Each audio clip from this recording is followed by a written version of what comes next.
Hello, everyone. Welcome to Better Teaching, Only Stuff That Works, a podcast for teachers, instructional coaches, administrators, and anyone else who supports teachers in the classroom. This show is a proud member of the BE Podcast Network, shows that help you go beyond education. Find all our shows in the BE Podcast Network.com. I'm Gene Tavernetti, the host for this podcast, and my goal for this episode, like all episodes, is that you laugh at least once, and that you leave with an actionable idea for better teaching or coaching. A quick reminder, we will be sharing only stuff that works, no cliches, no buzzwords. I am very happy today to have as my guest a person who I had an opportunity to work with for about a year and a half, and that's Paul Dietrich. Paul Dietrich is an academic coach at Fairview Middle School in the Gonzales Unified School District in the Salinas Valley of California. He brings 12 years of diverse educational experience, including a decade in the classroom, and his journey encompasses teaching math for 2 years at the high school level, 8 years at the middle school level, and teaching computer fundamentals. Paul's known for his enthusiasm in embracing new tools, strategies, and best practices. Paul constantly seeks out ways to elevate and transform the teaching and learning experience. His role as a member of the board of directors for Monterey Bay Q and certification as a Google certified champion innovator exemplifies his commitment to staying at the forefront of educational technology and AI. Paul was recognized for his commitment in education in 2021 as the Monterey Bay Q Outstanding Teacher of the Year and the Teacher of the Year at Fairview Middle School. His passion for educational technology and fostering a sense of belonging is inspired by his amazing and supportive wife, Diana Dietrich, and his two young boys, Levi and Liam. Paul, welcome to the podcast. Thank you, Gene. It's very happy and excited to be here. Well, great. I'm going to do something a little bit different today, is I'm going to tell everybody how we met and a little bit of a story of my first impression of Paul Dietrich. Here we go. Okay. So I was contracted to work with the Fairview Middle School where you were working. And when we met, you were still in the classroom. I don't think you had yet been selected to be the instructional coach. And I had been in your classroom a couple times, very briefly, just walking through, and your description of what we had in your introduction there was very accurate in what I saw in your classroom. Kids were very excited. There was a lot of stuff going on. I think I happened to be in during one of your computer classes, maybe a coding class, but kids were very excited. There was a lot of action. And I was hired to come in to do explicit instruction, teacher-directed instruction. Mm-hmm. And I remember I even remember where you were sitting in the training. And all I knew is here's this very bright guy, and I'm not sure whether he buys any of this at all. And then a few months later, I find out you are the instructional coach who has been hired to work with me to present this explicit instruction to the teachers. So what was your feelings about it initially because this looked a little bit different. It seemed a little bit different to me than how your standard operating procedure was. No, yeah, I think for me, so I've primarily taught math. That has been my main subject of focus. And computer fundamentals is a class that I've helped, create when I first came to the middle school. And then it kind of disappeared for a number of years. And then my last couple of years, actually, I think in the classroom, that's when we brought it back. But I think my views and perspective on instruction and what I think that looks like in the classroom, I think has definitely evolved over time since when I very first began to now. And I've always been an advocate, a fan, however you want to explain it, to trying to make math class in particular as fun and exciting as possible. So I know in the beginning, whenever it kind of came to the case of it's, we have to do it this way and it's within a certain amount of time and it's this and then this. And in my head, I'm thinking, well, I want kids to explore math. It's creative, it's fun. And for some reason, this doesn't seem to align with my beliefs. Well, and I appreciated your openness, or at least I appreciated your openness, because What I had an opportunity to do with you is to go through a lot of coaching cycles, a lot of lesson planning, a lot of discussion afterwards about what we saw in instruction. And I always wondered, God, is Paul buying this? This is what I was thinking to myself, is Paul buying this? Because it's an instructional coach, it's tough, and you have to believe what you're telling people. And then I don't remember what day it was, but I remember coming back from a lesson and we were talking about the lesson we had just observed.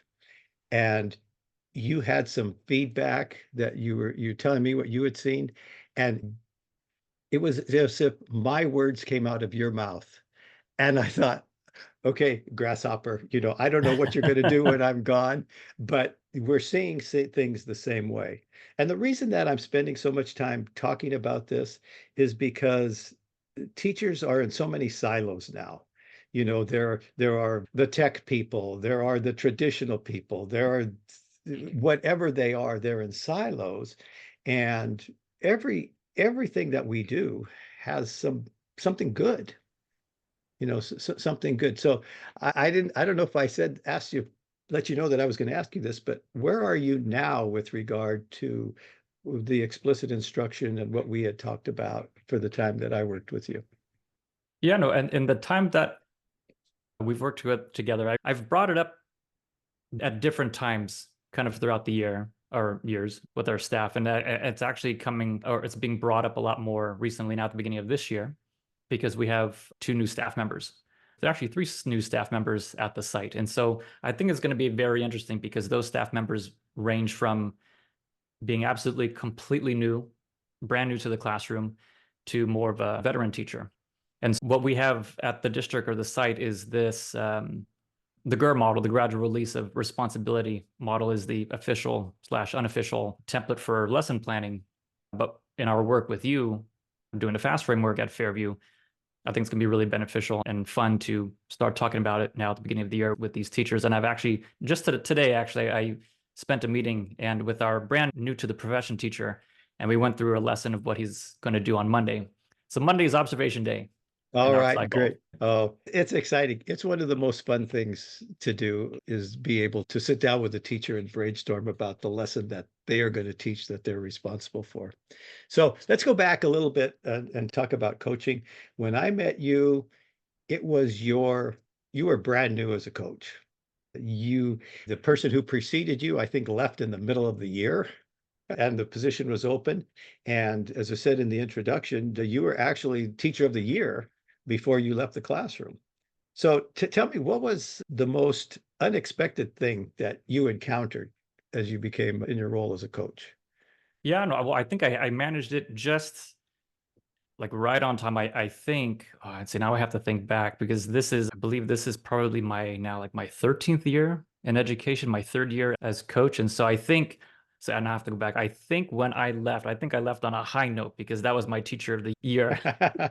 But my initial thoughts of coaching was, without really kind of noticing or knowing a lot of stuff that might go behind it, I had some ideas of what it might entail. But definitely as a brand new coach, my actual worry before even applying to the position was, what am I going to do with all this time in the day? Because I'm not thinking about I was like, Sorry. no, I was like, I'm thinking about I don't think, am I actually going to be in, period 1, then period 2, and all the way to period 6 for every hour of the day? Like, what? Like, I don't think so. Like, what am I going to be doing all day? But no, it definitely turned out to be a lot different. And I wasn't sitting back twiddling my thumbs. That's for sure. So I know I worked with you, and that's one of the things that was one of the caveats that I have in working with a district is I want to be sure that I'm working with an administrator and or a coach. So you were with me the entire time when we were doing coaching cycles, and that's what we focused on. Had you had any other training? Was any other formal training as a coach that the district provided or wanted you to go through? The one that I went to, and I have to remember when this was. I want to say this was before I started working with you. I think I might have gone through. I would have already gone through your first year, when you after the first year started working with us. But afterward, I actually had gone through, the district provided me with going to Monterey County Office of Ed and doing their cognitive coaching series. But that's been the only like official coaching sessions that I've gone through. Okay. Does the district, other than when I was there, did they provide any other coaching for you? Or is there a coaching pathway, I guess is what I'm asking, that you go through, like teachers go through an induction program or anything? Is there any expectation of that from the district, or is there anything that you have done subsequent that you felt would be beneficial? Yeah, no, I think there wasn't, at least in the time that I became a coach, there wasn't necessarily anything in place by the district to start, and I guess in a way, coaching the coaches.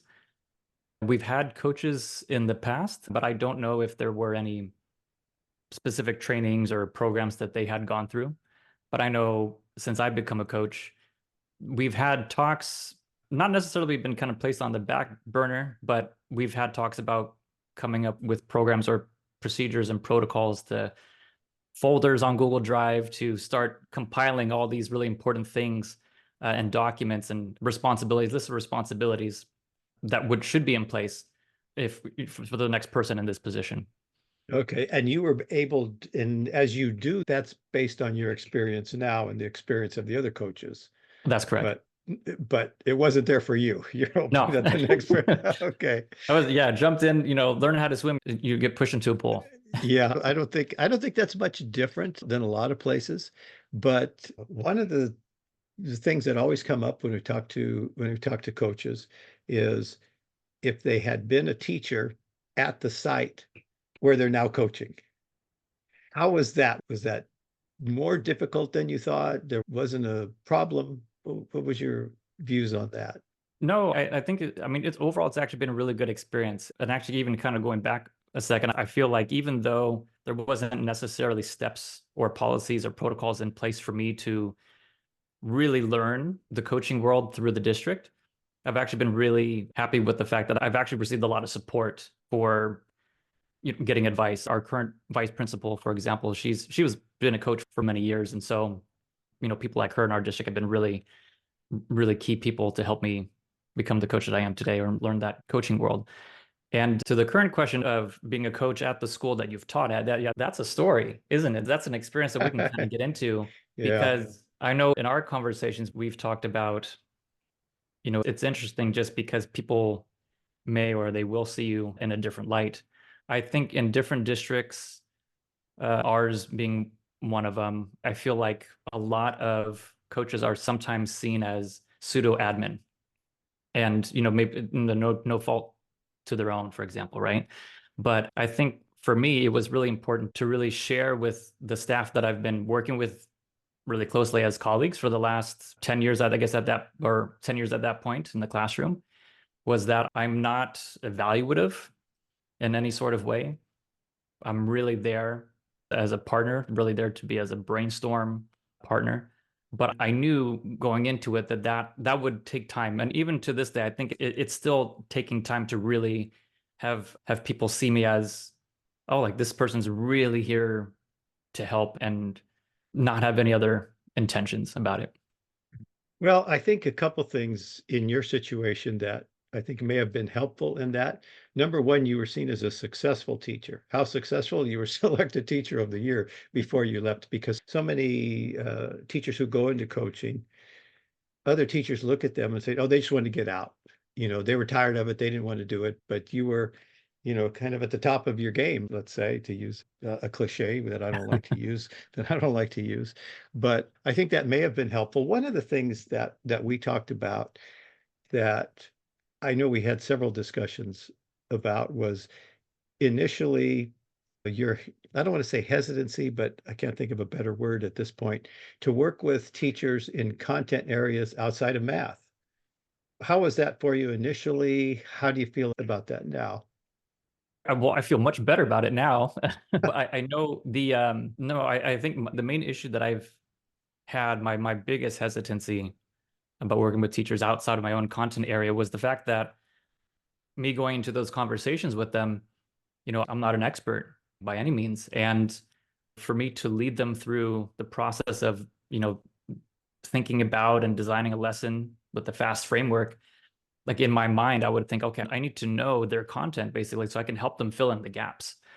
And that was probably the most uncomfortable thing for me, was just because I knew I didn't have that knowledge.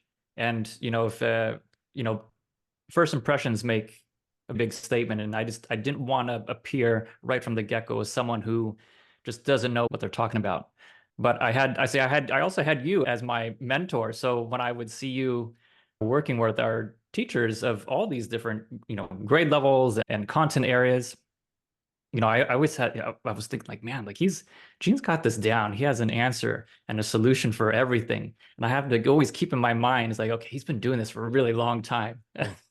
But now, after my conversations with you and working with different teachers, it's really made a big difference. It's really resonated with me, the fact that they're to help teaching strategies, good classroom techniques, and good classroom strategies. It's good teaching no matter what subject area you're talking about. Absolutely, I absolutely agree, because I think as you're working with teachers, and as you mentioned, you're partnering with them to help them in any way you can. And in most cases, working with beginning teachers, working with veteran teachers, it's not initially about the content. There are some very basic things. And one of the things that I think is difficult for new coaches, and that is having the opportunity to see every teacher now that you've heard in the staff room, and their classrooms may not exactly look like they describe it. Right. I'm trying to say this in a diplomatic way, but there are some teachers that need help, and you can't unsee some of those things, I guess, is what I'm saying, when you become a coach. Yeah, no, I think that's definitely true. One of the things that I really enjoyed, and still enjoy about coaching, I should say, is that just that ability to be able to go into different classrooms to see what teachers, how they're teaching, what's on their walls, what they have to offer. Because I think I've always found that really valuable when I was in the classroom, because I would go in and decide, oh, I really like that. I want to, take that idea, or no, I really don't like that. I'm not going to do things that way. But it's really interesting, that ability to see, what happens either in the staff lounge versus what you see in the classroom, and making those connections. Well, one of the things that was interesting when I was working with you at your site was veteran teachers really expressing to you, to me, and we would encourage them to, to continue to express them to the administration, that they really wanted to support younger teachers. They wanted to help, and they felt just the opposite of what you hear some places. Oh, we're being taken advantage of, but no, they expressed, bring teachers in, let us, whatever we can do to help. And was that surprising to you? But and before you answer, we probably know the teacher that I'm thinking of, and it was one of the teachers who the administration was kind of leery of actually meeting with us to do a coaching cycle. You know who I'm talking about. I believe so. Yeah. Any thoughts on working with the veteran teachers? And not only your work, but anything that you might advise to other coaches, who might be hesitant to work with veteran teachers. Yeah, no, absolutely. I think when thinking about or hearing veteran teachers saying, we want to be used, utilize us. We're a really good source of information. We have a lot of historical context. I think that's really important. I think it's also really important that's voiced, and that schools have some way to be able to leverage that knowledge and that experience with their new teachers. We send so many people out to conferences, for example, to learn new skills, when a lot of those skills we have at home. And, maybe that's something that's good to look into now, since, budgets aren't looking so good. Yeah. But in my experience with working with veteran teachers compared to brand new teachers, the brand new teacher, it's very straightforward. You're talking about classroom management and routines, and just, building up that foundation. And in a lot of ways, working with the veteran teachers, is actually, it's really, sometimes for me, it's a lot more fun and it's exciting because they have those foundations in place. What I can do now is go to them and say, this is what you're doing. What would you like to do next? If you could wave a magic wand and elevate your lesson somehow, what would that look like? And to be able to help guide them through the steps of finding that solution, that's been the most rewarding for me.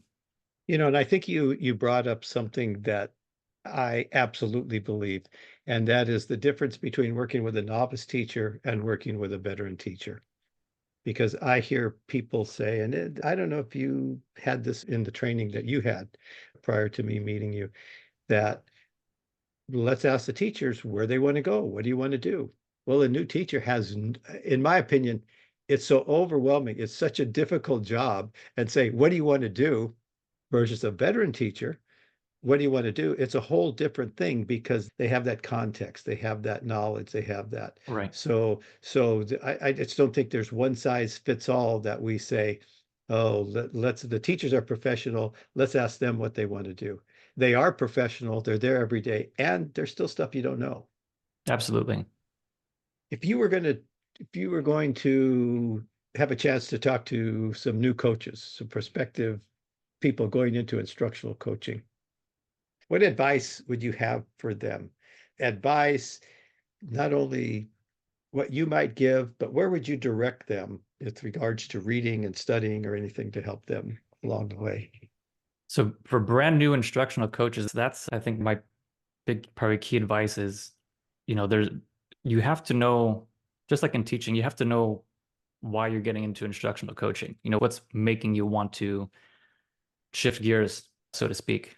For me, classroom teaching, that was my passion. And after attending so many conferences and networking with different people, learning a lot of new things and being able to use that and see that in the classroom and how effective they are, I found that my passion was shifting from in classroom and just staying within my classroom to wanting to be able to have the opportunity to spread the wealth of knowledge to other teachers. And so my passion started to want to grow and expand outside the box of the classroom. I wanted to reach bigger, reach farther. So I think it's really important to really understand why you want to get into instructional coaching, because eventually that will be your anchor. But aside from that, you have to definitely check out Gene, Mr. Tavernetti. He's got 2 books right now. You got to check those out. But also just networking with people that are instructional coaches or ed tech TOSAs or intervention specialists, just getting a feel for, different areas too. But there's different groups online that you can, get in contact with, and just being able to surround yourself with people that are both new and have been in it for a while, I think has also really helped me navigate through different things. And, there will be that feeling of, oh, what is that? What is that? There's a word for it. It's the feeling, imposter syndrome. And that's something, at least for me, that was something that's been really difficult to get over. But you have to, trust yourself that you have the skills, you're good at what you do, you have the experience, and people who hired you obviously saw something, and you have to believe in yourself. But that would be my main pieces of advice. No, I think those are very good pieces of advice. And I think I wanted to reemphasize one of the points that you made about veteran teachers and the talent that's on a staff. And it's so interesting. And you fall into this category that I'm going to describe right now, Paul, that there are teachers, and I don't want to say on every site, but I would say on nearly every site, that they leave campus and they might go to a conference and present, and they're a star. They're almost a celebrity. And just like Paul's a Paul's a Google, but you got folks, and maybe you're not a celebrity, but there's this cohort of folks that you're with where you feel good about being with. And I think there are so much talent that we have on our campuses that we just don't take advantage of. Right. And it's good to hear that you describe you're taking advantages of your cohort of instructional coaches, even though they're not on your site. Oh, let's see. Is there anything else that you might want to share with folks about coaching? Or did I ask you what's the most unexpected thing that happened to you when you became a coach? The most unexpected thing, I don't think it was necessarily one thing in particular. I think for me, I think for me, I felt like it was an expectation that was unexpected of me. I think maybe from certain people, which was I think there's like this perhaps this expectation that your academic coach is like a problem solver and problems will disappear after working with the coach, or you send the coach to problems. And I think, I think that's a perspective or a view that I kind of went in. I was like, oh, I don't know if it's, I don't think that's the case. And so, I had to work around that. Well, you mentioned that your vice principal had been an experienced instructional coach, and I talk to folks all the time, and many disagree with me. I talk about instructional coaching being something very new. And of course, I think maybe that's a function of how old I am. I think instructional when I became an instructional coach, we didn't even know that was a thing. It was just somebody that went in and supported people. Then we started talking about instructional coaching, and then we had principals, administrators who needed to supervise, support, guide instructional coaches, but they didn't know what was possible. And Right. then instructional coaches didn't stick around long enough to get good at it. And then they became, and so I think that there's this vacuum that needs to be filled. And maybe in another generation, when there are more coaches, when there are more administrators who had been successful instructional coaches, people like you who actually, this is what I want to do. I want to go out and help versus I just want to get out of the classroom and move up my career ladder Right. here. Right. So I don't know if there was a question in there, but I still think that it's a new thing that we have, this instructional coach, and hopefully that we can support a lot of teachers.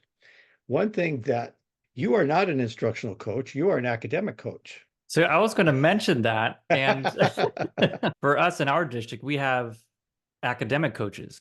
And after actually going to different conferences, and I've seen them before, different conferences, or even that, that cognitive coaching series that I went to, the coaches there, they were either called TOSAs, which is really, I guess, the formal version of what I am. It's just, teacher on special assignment. Oh, But a lot of the titles were instructional coach. I hardly ever saw, and actually, I really don't think even to this day, I really do not see academic coach. So actually, when applying for the position, that's actually one of the reasons why I was thinking, like, what am I going to do all day? Because, it has something to do with academics.